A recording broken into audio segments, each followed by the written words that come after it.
Hello everyone. अगर आपको रहस्य, सच्चाई और अनकही बातें पसंद हैं, तो आपका स्वागत है कथालोक की दिलचस्प कहानियों में। यहाँ कहानियाँ पूरी तरह से काल्पनिक हैं। इसका किसी भी व्यक्ति, घटना या स्थान से कोई लेना देना नहीं है। कहानी का उद्देश्य सिर्फ मनोरंजन है। हालांकि किसी किसी को इसमें अपनी जिंदगी की झलक जरूर दिख सकती है, और वो सिर्फ एक संयोग होगा। आप सुन रहे हैं कथालोक की पहली कहानी, चेहरे के पीछे। अगर आपने अभी तक चैनल को सब्सक्राइब नहीं किया तो प्लीज इसे सब्सक्राइब करें और बेल नोटिफिकेशन को ऑन करें, जिससे आपको हर नए अध्याय का नोटिफिकेशन मिलता रहे और आप ये कहानी बिना किसी रुकावट के सुनते रहें। शुरू करते हैं हमारा 31वां अध्याय, दबी हुई पहचान।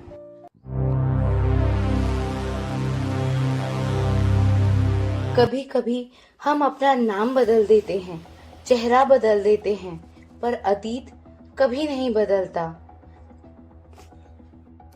विला में रात के करीब 1 बजे थे। ऊपर पूरी हवेली शांत थी, लेकिन नीचे बेसमेंट की दीवारों में जैसे कोई राज सांस ले रहा था। मैं धीरे धीरे सीढ़ियां उतर रही थी। मेरी हील्स की आवाज खाली बेसमेंट में गूंज रही थी। मेरी मुट्ठी में अब भी वही पेपर दबा हुआ था। कल ठीक 11 बजे मुझे होटल ऑर्किड के रूम नंबर 201 में आकर मिलो, वरना बहुत देर हो जाएगी। मेरा दिल तेजी से धड़क रहा था। कबीर, ये नाम मेरे दिमाग में बार बार घूम रहा था। वो जिंदा कैसे हो सकता है?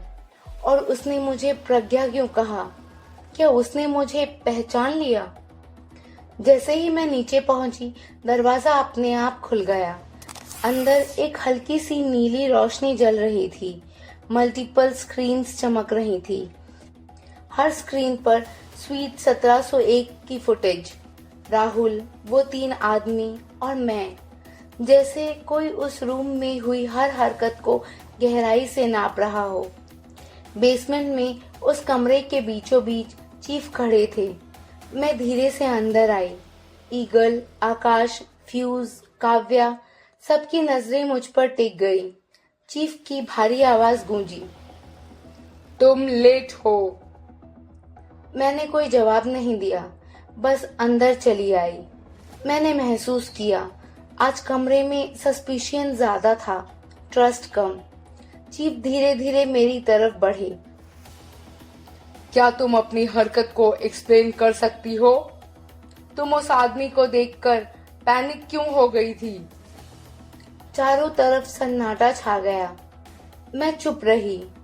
ईगल आगे बढ़ा, नताशा, ये सब क्या है? कौन है वो आदमी? मेरी उंगलियां कांप रही थी। फिर बहुत धीरे से कहा, उसका नाम कबीर है। कमरे की हवा जैसे रुक गई। आकाश चौंक उठा। कबीर? पर वो तो मर चुका था। उसका चेहरा ऐसा तो नहीं था। ये तो कोई और ही है। मेरी आंखें खाली होने लगी। नहीं, वो जिंदा है, और अब वो लौट के आया है। फ्यूज ने मेरी हाथ की ओर इशारा करते हुए पूछा, तुम्हारे हाथ में ये कैसा पेपर है नताशा? सबकी नजरें मेरी मुट्ठी में दबी उस पेपर स्लिप पर गई। मैंने वो पेपर स्लिप चीफ की ओर बढ़ा दी। धीरे धीरे वो पेपर सबकी नजरों से गुजरा और सब हैरानी से मुझे देखने लगे, जैसे उनकी आंखों में कई सवाल हो और सबके जवाब मुझ तक आकर रुकती हो। फिर से मैं उसी रात में लौट गई, जिस रात को वो हादसा हुआ था। मैंने आगे बोलना शुरू किया। 1 साल पहले जब मैं और आकाश हमारा पिछला मिशन खत्म करके निकल रहे थे, तब अचानक हम पर एक हमला हुआ। उन्हीं लोगों का जिन पर हम जासूसी कर रहे थे, जिनके हर प्लान को हमने कामयाब होने से रोक दिया था। आकाश को भी वो रात याद आने लगी। उसने मेरा साथ देते हुए बोलना शुरू किया, उस रात हमारे पीछे आर्म्ड अटैकर्स पड़े थे। हर तरफ गोलियों की आवाज गूंज रही थी। जैसे तैसे हम एक पुरानी फैक्ट्री के अंदर पहुंचे और तभी एक गोली मेरे कंधे को छू कर निकली। मैंने आगे कहा। मैंने तुरंत बैकअप के लिए कॉल किया। वो अटैकर्स फैक्ट्री के अंदर आ चुके थे और हर जगह हमें ढूंढ रहे थे। तभी ऊपर से अचानक कोई नीचे कूदा और अटैकर्स पर फायरिंग शुरू कर दी। जैसे ही वो मेरी तरफ मुड़ा, मैंने देखा वो कबीर था।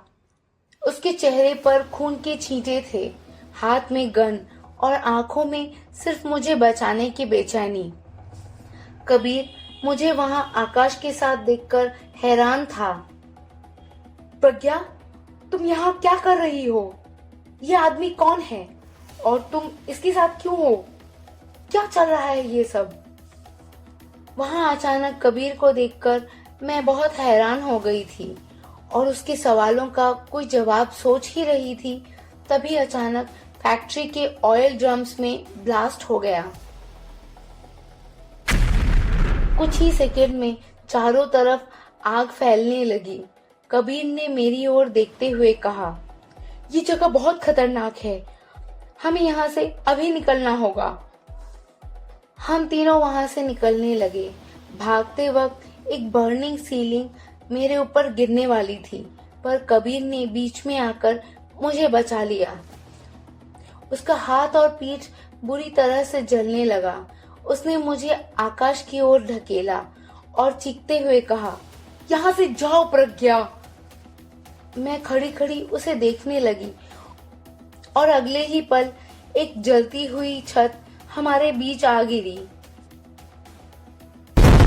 आग की लपटें और बढ़ने लगी। आग में उसका चेहरा झुलसने लगा। आकाश मुझे वहां से ले गया। मैंने कबीर को मरते हुए देखा था। आकाश ने आगे कहा, जैसे ही हम बाहर निकले, बैकअप आ चुका था, पर हम कबीर को बचा नहीं पाए। आग की लपटें ज्यादा तेज थी। हमें वहां से निकलना पड़ा, वरना वो लोग हमें पकड़ लेते। आकाश ने चीफ की ओर देखा। सर, आगे जो भी हुआ आपको सब पता है। चारों ओर सन्नाटा छा गया, एक गहरी खामोशी। चीफ ने उस खामोशी को चीरते हुए कहा, कबीर कौन था? उसने अपनी जान खतरे में डालकर तुम्हारी जान क्यों बचाई, नताशा? मैं चुपचाप खड़ी रही, कोई जवाब नहीं दिया।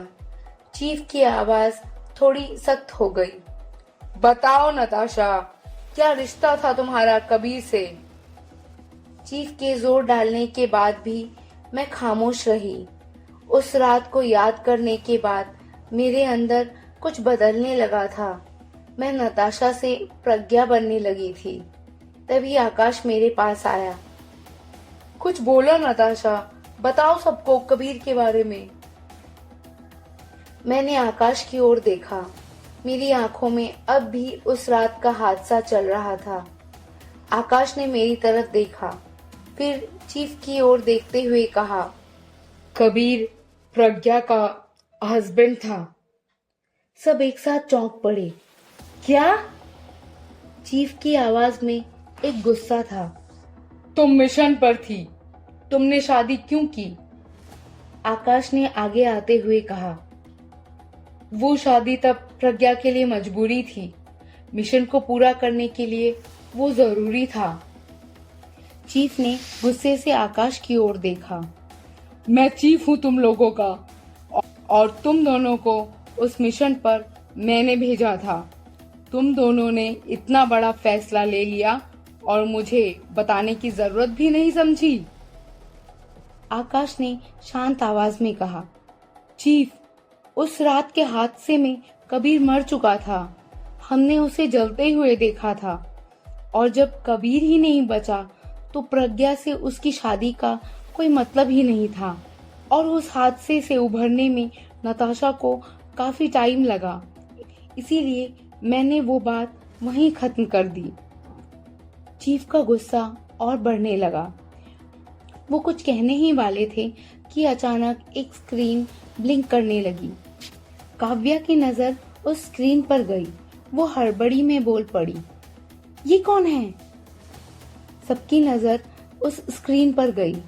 उस स्क्रीन में विला के बाहर का सीसीटीवी फुटेज चल रहा था। बाहर बारिश शुरू हो चुकी थी और बारिश में एक ब्लैक एसयूवी उस विला के गेट के बाहर खड़ी थी। मेरी नजर कार के नंबर प्लेट पर गई। मैंने तुरंत कहा, ये तो राहुल की पर्सनल कार है। इसका मतलब राहुल विला के बाहर है। उसी समय राहुल विला के बाहर अपनी कार में बैठा था। बारिश शुरू हो चुकी थी, लेकिन उसका ध्यान रोड पर नहीं था। उसके दिमाग में सिर्फ एक सीन बार बार रिप्ले हो रहा था, नताशा और कबीर बहुत करीब। राहुल विला की तरफ देख रहा था। तुम मुझसे क्या छुपा रही हो, नताशा? उसकी आंखों में पॉजेसिवनेस साफ झलक रही थी और उसके पीछे डर।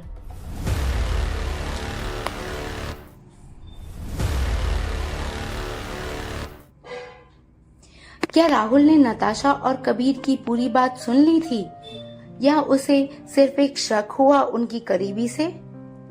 क्या कबीर सच में नताशा को बचाने वापस आया है, या उसके लौटने के पीछे छुपा है कोई और खतरनाक वजह?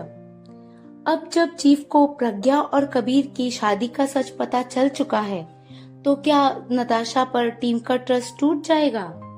जानने के लिए सुनिए हमारा अगला अध्याय कथालोक पर।